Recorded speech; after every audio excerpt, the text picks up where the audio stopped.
Good afternoon, everybody. Hope you guys are doing well. We've got a lot of Seahawks news to get through here. We've gotten a lot of updates from Carroll. We've gotten some roster churn. We've gotten a lot of injury updates. We've learned a lot in the last couple of hours. So let's go ahead and round it all up and jump right in. Starting with a little bit of a surprising roster decision. Per Rappaport here on Twitter, or X, the Seahawks have released Tyreke Smith, a fifth round pick from 2022, missed his entire rookie year because of an injury, played pretty well in the preseason, played 9 snaps against the Lions, didn't really do anything, but this is surprising. I'm a little bit confused about this one because while I understand that Tyreke Smith isn't going to be playing a whole lot because you've got 4 edge players ahead of him when they're all healthy, Mafe, Nwosu, Taylor, and Hall. This is kind of interesting because you generally carry 5 edge players. I think that you would want to carry 5 edge players right now anyway because Mafe is still coming back from an injury. You know people are going to get hurt throughout the season, so you're putting Tyreke Smith in a situation where you risk losing him. Now, I did hear that we're going to try to get him back on the practice squad. We do have room on the practice squad, but Tyreke Smith was a fifth round pick, and he was somewhat coveted going into that draft. So to me, the odds are pretty decent that somebody picks him up. So I think there's a pretty good chance we just lose him. And then your first edge rusher off the bench becomes Levi Bell. Now, Levi Bell played great in the preseason, but you indicated with your roster decisions when you first made the 53-man that you liked Smith more than Bell. Has that changed? I don't know. It's kind of interesting, right? But you already know that you can keep Bell on your practice squad because he already made it there. So, I don't know. This one's a little bit weird to me. It's not a big deal because he is our fifth edge. He's our fifth string edge, effectively. But I don't know. This one's just a little bit confusing to me. I thought Tyreke Smith played impressively in the preseason. Granted, he didn't impress against the Lions, really, but it was such a small sample size, it's meaningless. And it was his first ever NFL game, so who cares either way? So interesting move. I know we're kind of trying to scrape together an offensive line and um, related accoutrements right now. So this probably just kind of relates to desperation as much as anything. But I'm surprised Tyreke Smith kind of goes for this. That being said, again, certainly not a huge deal because at the end of the day, he wasn't going to be playing unless people got hurt. And even when people get hurt, we already saw on Sunday, he barely plays even then.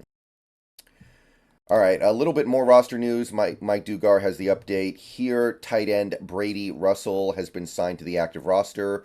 UDFA from Colorado was on the Eagles practice squad. Apparently, he's a really, really good blocker. Um, I think it's kind of interesting that we're doing this, but this one makes sense to me. This one makes sense to me.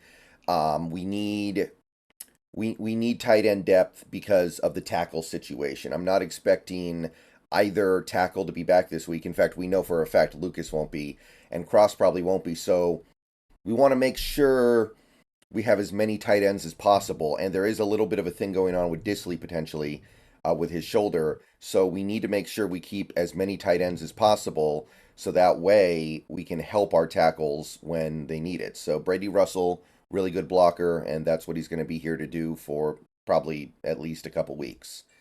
Also, more roster news here. Mike Morris going on IR, will miss the rest of the season, going to have surgery on his shoulder to address the ongoing issue there. So it seems like they were just kind of hoping that he could get through this season with it.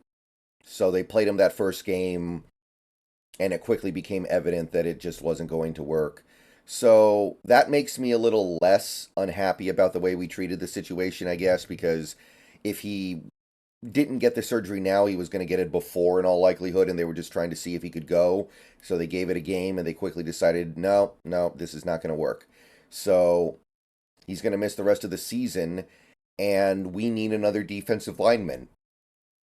Ugh, excuse me. Sorry. Um, we're going to need another defensive lineman now.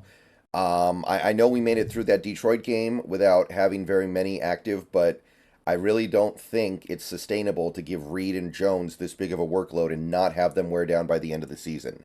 So I'm really looking for us to bring in somebody this week, even if it's a UDFA type.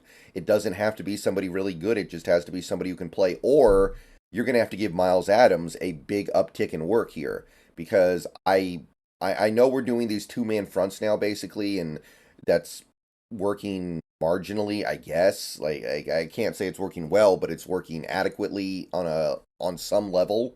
We're stopping the run now, at least I can say that. But either you got to give Miles Adams some serious burn here, or you're going to have to bring in somebody else who can take on some serious burn. So, sucks about Mike Morris. I was excited for him this year. I thought he was going to have a pretty decent year, but still like him. And, jeez, I'm sorry. Hopefully he's back next year and ready to go. All right, so let's get into more injury stuff here. Leading off with Rico Woolen, Carroll says that Rico Woolen did not take part in walkthroughs today, pretty sore, and indicated it's unlikely he will play on Sunday. So we really may have gotten the temporary trade where we get Witherspoon out there, but then we lose Woolen. So I don't know if that's a good trade, but this one's tough, right? Because it's about pain. It's not really about an injury.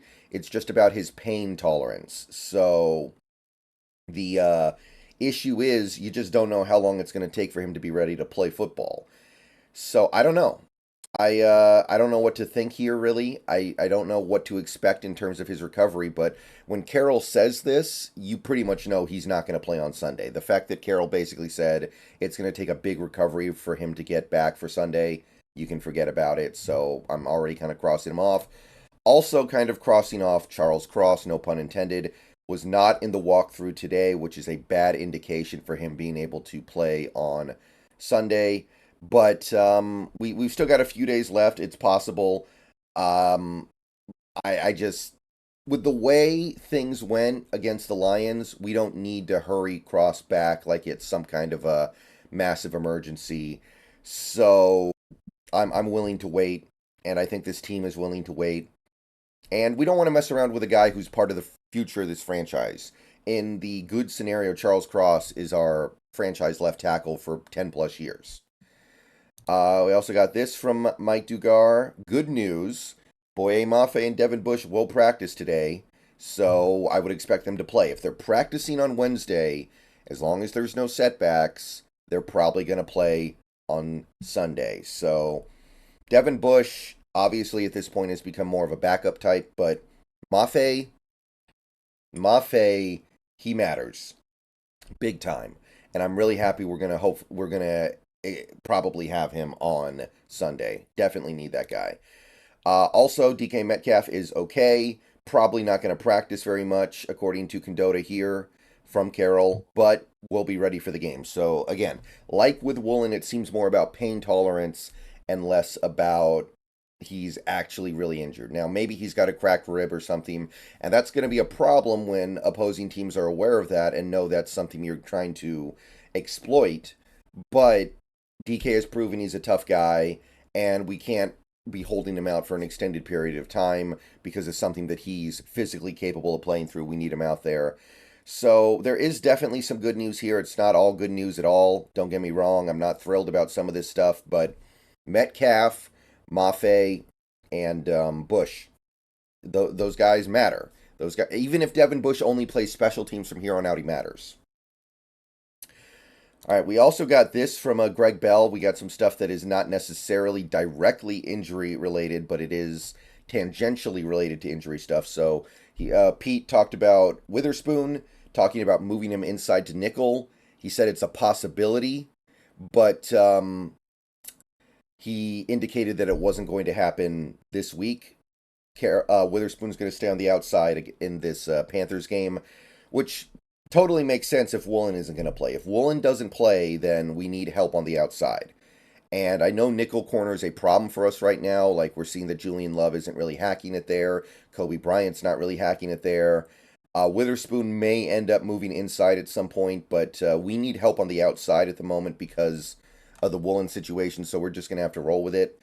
And I know some people are going to say, oh, we should just man up and have Witherspoon follow their best guy around, but Man defense against this Carolina team is probably not a great idea because of the Bryce Young factor where he can take off and run. You want to play a lot of zone against a quarterback like Bryce Young, although more on that at the end of this video. But it sounds like they're open to it, and I do think it happens at some point. From Aaron Levine, more on Jamal Adams. He will practice fully this week, but Carroll kind of indicated he's not going to play. He said there's always the possibility that he could play. That sounds to me like somebody who's really trying to prep everybody for the fact that he won't play. That's what that sounds like to me. We're not planning on doing it until the exact time is right. So, not expecting Jamal Adams out there anymore. But obviously, it just depends on how he responds to practice, and we won't know that until the end of the week. But this smells to me like they're going to play things very carefully, maybe bring him back for the Giants game, and understand that against this a Panthers team that doesn't have very good receivers, that doesn't have a very good offense in general, it's something where if it could go either way, you're going to play it cautiously. Jason Peters, we got this Greg Bell update on Jason Peters, which really matters if Cross can't play. So, according to Carroll, he's not sure if it's realistic that Peters could play this week. Now, last week there was a lot of talk about how, hey, we just signed him a few days ago and he might actually start this weekend, and then it didn't happen. The fact that it almost happened tells me that he's got a good chance of being able to play this week. However, with the way Stone Forsythe played against the Lions, the Seahawks might feel like they can afford to wait and not force Peters out there until he's actually ready. So the fact that Carroll's also seemingly trying to prime the pump for Peters to not play this weekend tells me he probably won't, but also we can afford to wait there.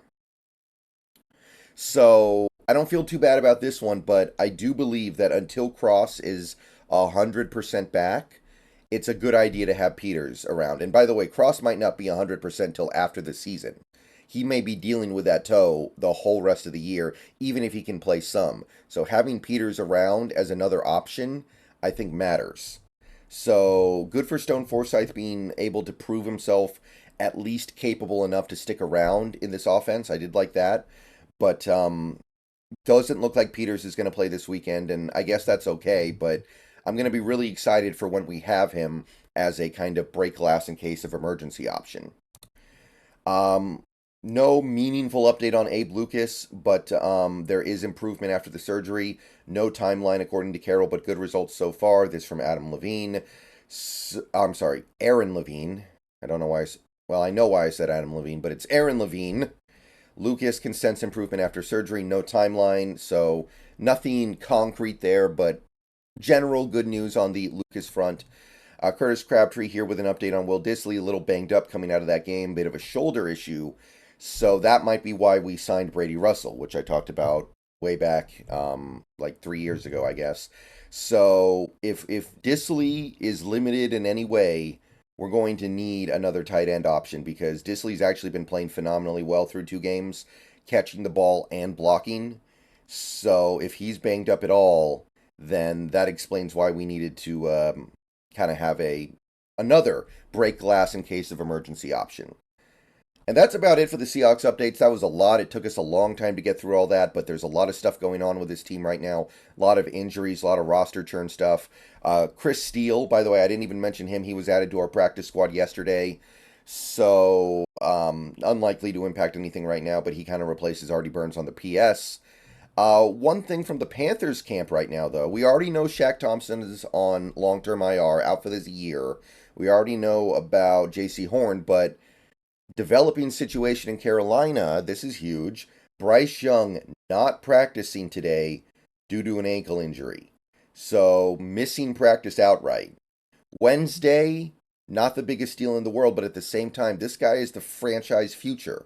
Bryce Young is supposed to be the dude. Number 1 overall pick. He's supposed to be the guy that, like I said about Joe Burrow in the video the other day, Bryce Young is the guy who is supposed to be the savior for this franchise to lead them to their first ever Super Bowl championship at some point. You're not going to mess around with him, especially this year when he's really not playing well, and you're not necessarily expecting to do all that much this year. Now, Is Andy Dalton really that much worse than Bryce Young at this point? No, but definitely worth monitoring here.